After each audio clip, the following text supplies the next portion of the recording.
Assalamualaikum warahmatullahi wabarakatuh. Apa kabar semuanya?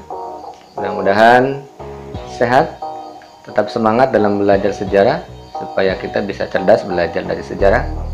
Di kesempatan ini kita akan menjelaskan tentang atau akan membedah kisi-kisi di penilaian akhir semester ganjil tahun pembelajaran ini. Silakan diikuti, selamat belajar, tetap semangat, semoga sukses.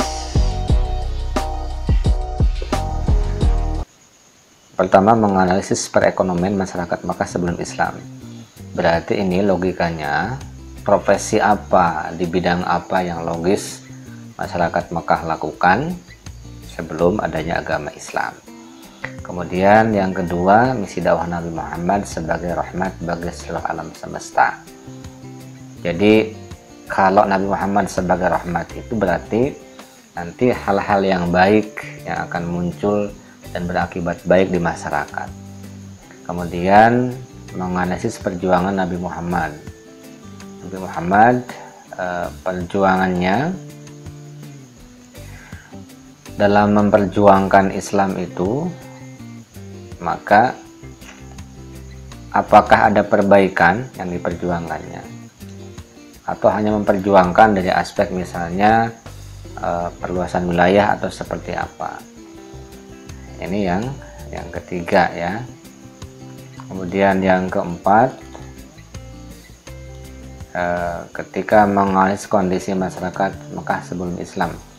Ini kondisi masyarakat Mekah secara umum ya, tidak dikatakan bidangnya bidang apa, tapi paling tidak ini mengarah kepada bagaimana kondisi tentang banyaknya kebobrokan moral gitu ya, akhlaknya yang rusak gitu. Mungkin mengarah ke kondisi ini, mengarah ke istilah ya. Jadi masyarakat Makkah itu disilahkan dengan mungkin masyarakat apa itu. Yang kita ketahui adalah masyarakat jahiliyah. Kemudian yang kelima, mengidentifikasi kelahiran Nabi Muhammad. Kelahiran Nabi Muhammad itu bisa diidentifikasi dari waktunya. Tahunnya tahun gajah gitu kan. Kemudian tanggalnya 12 Rabiul Awal itu. Kalau kita identifikasi dari aspek tanggal, kalau aspek tempat berarti Nabi Muhammad lahirnya di mana? Lahirnya di Makkah Al-Mukarramah. Kemudian menunjukkan tokoh as-sabiqun al-awwalun. As-sabiqun al-awwalun itu yang paling awal kan Ali bin Abi Thalib dari kelompok anak-anak, Abu Bakar dari kelompok sahabat, kemudian Khadijah mewakili kelompok perempuan ya. Kemudian ada Zaid bin Harithah mewakili kelompok budak gitu ya. Kemudian mengidentifikasi asal mula nama-nama berhala yang ada di Makkah yang disembah oleh mereka itu. Sebenarnya nama-nama mereka atau nama-nama berhala itu berasal dari nama-nama orang-orang soleh. Tentu orang-orang soleh yang berada di zaman sebelum Islam ya. Baik itu pada masa kenabian Nabi Ismail alaihissalam maupun kenabian Nabi Ibrahim alaihissalam tentunya. Nah, kemudian menunjukkan awal pembawa berhala. Jadi mungkin ini sudah mengarah ke nama orang itu. Siapa sih pembawa berhala itu? Kita tahu dan kita sudah baca di buku bahwa ada suku Khuza'ah itu kan yang membawa berhala ke Makkah. Silakan ya dicek lagi bukunya. Kemudian menunjukkan hasil budaya Nabi Ibrahim. Hasil budaya ini memang agak sulit ya. Apa sih hasil budaya? Yang ada juga mungkin hasil syariatnya gitu kan, atau mungkin juga jejak syariatnya. Nabi Ibrahim yang diikuti oleh syariat sekarang, syariat Islam adalah pertama ibadah kurban, itu kan juga syariat yang diterapkan kepada Nabi Ibrahim. Kemudian ibadah haji gitu kan, ibadah haji juga adalah syariat kepada Nabi Ibrahim yang dilanjutkan oleh umat Islam. Kemudian yang 10, mengidentifikasi macam-macam berhala. Macam-macam berhala di sini berhalanya kan sangat banyak ya, tapi nama-nama yang terkenalnya harus kalian ketahui ya. Paling tidak ada Lata, Uzza, Manata gitu kan. Kemudian berhala terbesar yang dianggap sebagai pemimpin itu kan adalah berhala Hubal.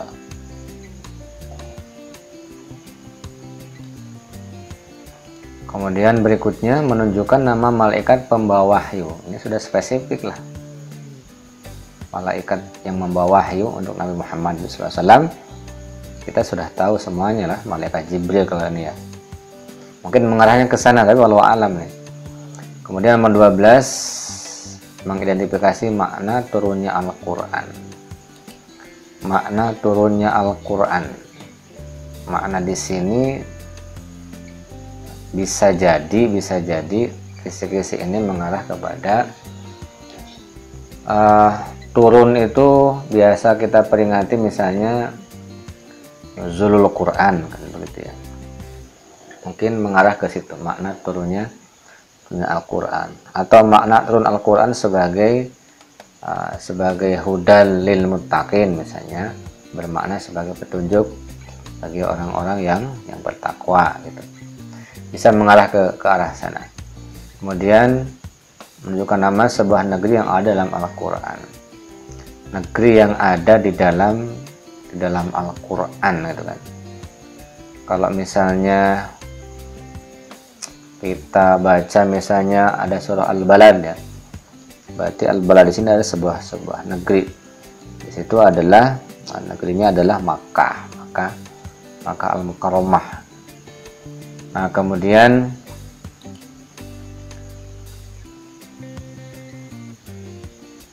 mengidentifikasi nama Nabi Muhammad menerima wahyu. Mengidentifikasi nama Nabi Muhammad menerima wahyu.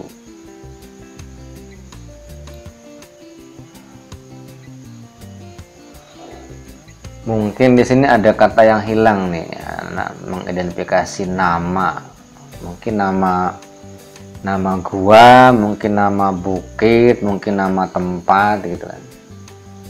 Seperti mengarah ke arah sana, mengidentifikasi nama, mungkin nama bukit bisa jadi, nama gua bisa jadi gitu kan. Nabi Muhammad menerima wahyu di Gua Hira, kan begitu ya. Jadi insya Allah mengarah ke arah sana. Kemudian menyebutkan nama paman Nabi yang menentang berdakwah. Nama paman Nabi yang menentang ketika berdakwah ya. Yang menentangnya kan banyak, ada Abu Sufyan, Abu Lahab, Abu Jahal. Kemudian mengidentifikasi dalil Nabi dalam berdakwah. Mungkin dalil yang mendasari gitu. Dalil yang mendasari Nabi dalam berdakwah gitu. Kita tahu bahwa kalau surah Al-Mudatsir ayat 1-7 itu mendasari Nabi berdakwah secara rahasia. Kemudian kalau Al-Hijr ayat 94 mendasari Nabi Muhammad berdakwah secara terbuka untuk seluruh manusia. Kemudian mengidentifikasi paman Nabi yang mendukung dalam berdakwah. Paman Nabi yang mendukung dalam berdakwah. Ini sudah mengarah kepada salah satu paman Nabi Muhammad yang mendukung berdakwah. Tiada lain adalah Abu Thalib kalau dalam hal ini ya. Insya Allah mengarah ke arah sana kalau paman yang mendukung dakwah Nabi. Kemudian mengidentifikasi modal utama Rasulullah dalam berdakwah. Modal utama Rasulullah dalam berdakwah. Kalau kita identifikasi bahwa Nabi Muhammad SAW itu memiliki modal besar secara internal, yakni akhlak Nabi Muhammad Shallallahu Alaihi Wasallam, kan begitu ya. Kemudian menyebabkan peristiwa yang dialami dalam kehidupan Nabi. Ini cukup umum dalam kehidupan Nabi Muhammad. Peristiwa dalam berdakwah itu kan diantaranya adalah tantangan-tantangan dan rintangan-rintangan, hambatan-hambatan dari orang-orang kafir Quraisy gitu kan. ada yang mengajak menukar sesembahan, ada yang membujuk paman Nabi Muhammad untuk bertukar secara pribadi Nabi Muhammad ditukar dengan pemuda lain, kan begitu kan. Ini beberapa hal yang insya Allah dari kisi-kisi yang dimaksud.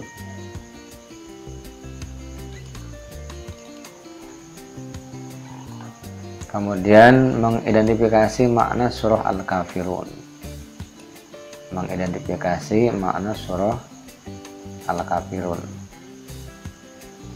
Surah Al-Kafirun ini menjadi surat yang di dalamnya kan orang-orang kafir Quraisy mengajak untuk bertukar sesembahan gitu kan. Kemudian ini penegasan bahwa agama Islam itu tidak akan toleran sama sekali ya kalau itu sudah dalam kategori bertukar secara akidah. Kemudian mengidentifikasi Islam tidak mengenal strata sosial. Islam tidak mengenal strata sosial. Berarti kalau seperti itu, bahwa agama Islam adalah agama yang tidak membeda-bedakan derajat manusia, hanya dipandang dari aspek sosialnya saja gitu kan. Jadi agama Islam itu memandang semuanya sama. Yang paling mulia di hadapan Allah adalah hanya orang-orang yang bertakwa, paling takwa kepada Allah Subhanahu wa Ta'ala. Nah, kemudian menunjukkan reaksi pembesar Quraisy dalam dakwah Nabi Muhammad. Reaksinya banyak. Jadi yang sudah kita jelaskan, reaksinya ada yang merayu, membujuk Abu Thalib ya untuk menghentikan dakwah Nabi Muhammad, sampai hambatan-hambatan ya, penolakan yang sifatnya dengan cara kekerasan sampai mengusir Nabi Muhammad keluar dari kota Makkah. Kemudian menyebutkan kepercayaan dan agama yang dianut oleh penduduk Madinah. Jadi di Madinah itu sebelum Islam datang sudah ada agama Yahudi ada, agama Nasrani juga ada, termasuk agama atau kepercayaan paganisme ya. Paganisme itu kepercayaan yang memang masih meyakini atau menyembah ke dalam berhala. Kemudian menyebutkan kabilah Yahudi yang ada di Madinah. Kabilah Yahudi di Madinah itu yang sudah kita pelajari ada 3 kabilah besar, yaitu Bani Qainuqa, Bani Quraizah, dan Bani Nadir ya. Kabilah-kabilah Yahudi yang terkenal di Madinah saat itu.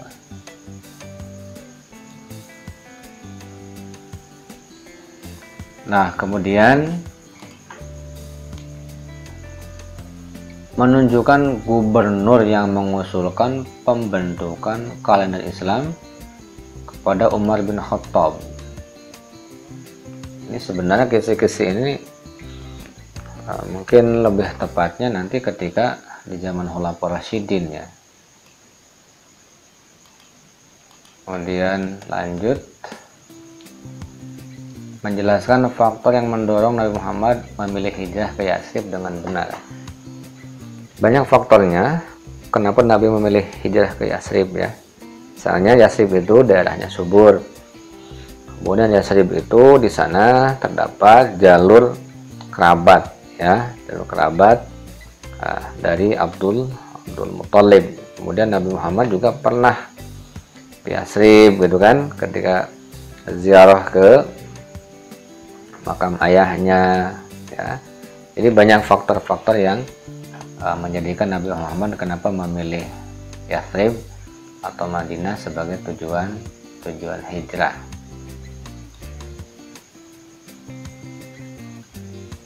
Kemudian peserta didik menjelaskan alasan kafir Quraisy tidak menyiksa keluarga Nabi Muhammad. Tentu karena mereka orientasi dan tujuannya adalah menghilangkan ya, atau gimana ya, menggagalkan khusus dakwah Nabi Muhammad SAW, bukan lagi niatnya untuk menyakiti keluarga Nabi Muhammad Shallallahu Alaihi Wasallam. Kemudian peserta didik dapat menyebutkan sahabat Nabi yang tidur di tempat tidur Nabi. Peserta didik menyebutkan sahabat yang tidur di tempat tidur Nabi. Mungkin ini konteksnya yang dimaksud oleh kisi-kisi ini, mungkin konteksnya adalah dalam peristiwa hijrah gitu kan. Kan ada sahabat tuh yang ditugasi untuk tidur tempat Nabi ya, yakni Ali bin Abi Thalib. Menjelaskan cara yang dilakukan Rasulullah dalam mengamankan proses hijrahnya. Bagaimana Rasulullah supaya hijrahnya itu bisa sukses, bagaimana caranya? Nah, tentu salah satu cara yang ditempuh Nabi Muhammad adalah menempatkan orang-orang sesuai dengan kemampuannya masing-masing. Misalnya Ali bin Abi Thalib ditempatkan di tempat tidur Nabi ya, untuk mengelabui kafir Quraisy. Kemudian Abu Bakar As-Siddiq menjadi pendamping hijrah Nabi Muhammad SAW, gitu kan? Inilah upaya-upaya. Kemudian Nabi Muhammad tidak langsung dari Makkah ke Yathrib, tetapi Nabi Muhammad berusaha untuk bersembunyi dulu di Gua Thur. Nah, itu salah satu cara Nabi Muhammad ya untuk mengamankan proses hijrah. Kemudian menjelaskan peristiwa yang dialami oleh Suraqah saat mengajar Nabi Muhammad. Ini sebuah kisah yang cukup juga terkenal di dalam pembelajaran SKI. Suraqah itu adalah orang yang mengejar Nabi Muhammad SAW dalam peristiwa hijrah ya, karena mendapat sayembara akan mendapat hadiah 100 unta kalau bisa menggagalkan ya, bisa menggagalkan, syukur-syukur bisa membawa Nabi Muhammad kembali kemana, kembali ke Makkah. Suraqah, tapi ternyata Suraqah gagal, bahkan Suraqah itu ya menyerah kepada Nabi Muhammad SAW. Kemudian peserta didik dapat menyebutkan nama masjid yang pertama dibuat oleh Muhammad. Nama masjid, kalau dalam peristiwa atau perjalanan hijrah itu Masjid Quba. Tapi kalau untuk masjid pertama kali dibangun di Madinahnya, berarti Masjid Nabawi ya. Ini arahnya tinggal arah kemana? Ada dua masjid yang memang pertama dibangun itu ya. Kemudian menyebutkan nama dai pertama dalam sejarah Islam. Setelah Nabi Muhammad itu melakukan perjanjian Aqabah 1, Aqabah 2, kemudian ada seorang sahabat yang dikirim kemana? Ke Madinah ya. Kita sangat mengenal nama-nama sahabat, salah satunya adalah Mus'ab bin Umair. Ini sudah mungkin mengarah ke arah sana. Kemudian mengidentifikasi fungsi masjid pada masa Rasulullah. Fungsi masjid ya. Jadi pada masa Rasulullah yang namanya masjid bukan semata-mata untuk ibadah sholat ya, bukan semata-mata untuk itu. Tapi juga masjid ini sebagai tempat strategis untuk menyusun strategi peperangan, musyawarah untuk mencari mufakat ya. Jadi bukan hanya sebagai tempat sholat yang sifatnya ibadah keseharian atau ritual, tapi untuk kegiatan-kegiatan yang sifatnya sosial dan juga politik, bahkan ekonomi gitu. Bahkan ekonomi. Jadi orang-orang ahlu sufah juga ditempatkannya di Masjid Nabawi sebagai salah satu cara untuk mengantisipasi ya kesenjangan bidang ekonomi. Dan berikutnya piagam Madinah yang berkaitan dengan toleransi beragama dengan benar. Jadi piagam Madinah itu salah satu isinya adalah ada toleransi beragama. Jadi tidak memaksakan orang-orang Yahudi, orang-orang Nasrani ya untuk masuk ke dalam agama Islam. Mereka saling harga menghargai, hanya saja nanti yang disebut dengan pimpinan tertinggi dan yang bisa memutuskan perkara kalau ada perselisihan, yaitu Nabi Muhammad Shallallahu Alaihi Wasallam. Kemudian nomor 37 ini menyebutkan yang bukan sebab terjadinya perang Badar. Yang bukan sebab, ya. Kita tahu bahwa perang Badar itu dipicu oleh orang-orang kafir Quraisy, merasa iri hati kepada keberhasilan orang-orang atau para sahabat kaum muslimin di Madinah. Kemudian mereka terpicu oleh sebuah kabar bahwa kafilah-kafilah dagang orang-orang kafir Quraisy itu diganggu oleh kaum muslimin, dirampas harta perdagangannya, padahal tidak. Itu salah satu yang menjadi penyebabnya. Kalau bukan penyebab, ya mungkin selain itu, ya. Jadi tinggal dianalisa saja oleh kita. Kemudian ini menyebutkan salah satu syuhada yang gugur dalam perang Uhud. Yang paling terkenal tentu Hamzah bin Abdul Muthalib, paman Nabi Muhammad Shallallahu Alaihi Wasallam. Kalau memang sasarannya dalam kisah-kisah ini adalah paman Nabi Muhammad, kan begitu, ya. Kemudian menyebutkan pimpinan kaum munafik yang membelot dalam perang Uhud. Saya pikir kalau ini selalu menyebutkan atau bertanya tentang nama, ya tinggal dicarilah di buku kalian, ya. Tinggal dicari buku kalian. Ini berbasis buku dan hanya aspek biografis semata-mata. Termasuk nomor 40 nih, nama sahabat yang mengusulkan pembuatan parit di sekitar Madinah. Mungkin yang dimaksud oleh kisah-kisah nomor 40 ini, ya, pembuatan parit ketika terjadi perang Khandaq atau perang Ahzab, kan begitu, ya. Tinggal dicek oleh kalian, ya, nama-nama yang tadi dimaksud oleh kisah-kisah tersebut. Oke, berikutnya menyebutkan nama sahabat yang ditunjuk sebagai juru tulis naskah perjanjian Hudaybiyah. Nah, kalau sudah aspek nama, ya tinggal dicek lah. Ini tidak perlu disebutkan dalam kisah-kisah ini. Kemudian nama raja-raja yang mendapat surat ajakan masuk Islam dari Rasulullah. Nah, jadi setelah perjanjian Hudaybiyah, sebenarnya perjanjian Hudaybiyah itu kan ada perjanjian gencatan senjata, ya.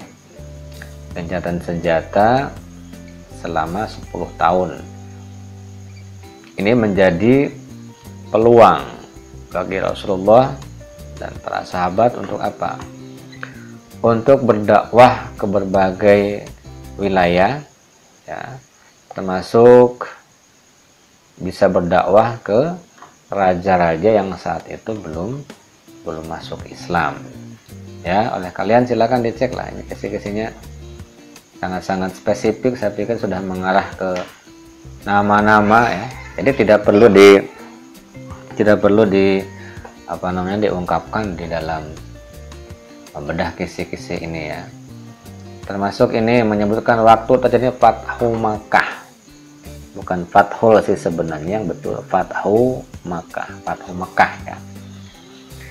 Ini juga sudah hanya aspek kronologis waktu, tinggal kalian sebutkan sesuai dengan apa yang tertera di buku kalian, ya. Termasuk nomor 44 nih, nama pembesar Quraisy yang masuk Islam pada masa Fathu Makkah. Sangat spesifik lah, nggak usah disebutkan, ya. Disebutkan seolah-olah jadi bukan bedah kisi-kisi, tapi jadi hanya seolah-olah mencari jawaban, begitu kan.